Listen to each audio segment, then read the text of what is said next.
Hello, math students. By the end of this video, you'll be able to say, I can describe situations in which opposite quantities combine to make zero.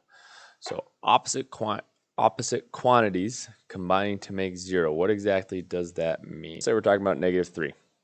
The opposite of -3 is 3.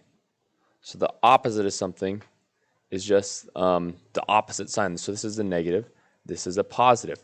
Notice with the positive, we do not need a plus sign here. If you had a plus sign here, it wouldn't necessarily be wrong, but that's just generally speaking not what we do in math.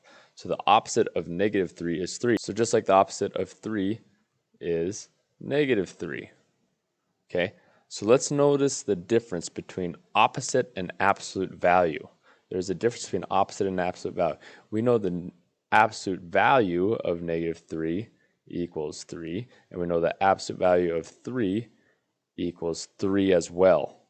So absolute value and opposite are not the same thing. Let's keep that straight right now.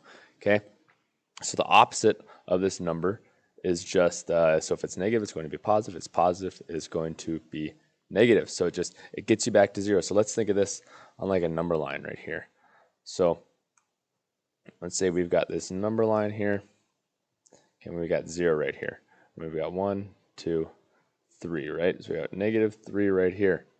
So we still got this line going over here, which is going to be -3, okay? So now what's going to take us back to 0? That's going to be its opposite. The opposite brings us back to 0, okay?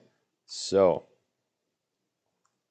right there, we know that this now is just 1, 2, 3 over. So now this one is 3 right here, okay?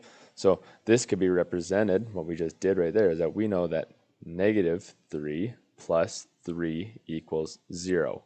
So the opposite quantities combine to make 0. Just like 3 plus, this might be a little bit tougher at this point in time, but that's okay.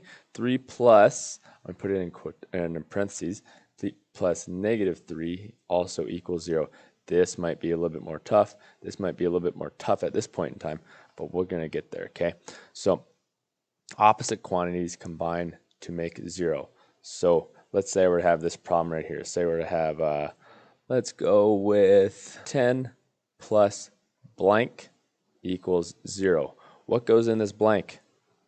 Well, I know that opposite quantities combine to form 0. So I'm going to put -10 in that blank.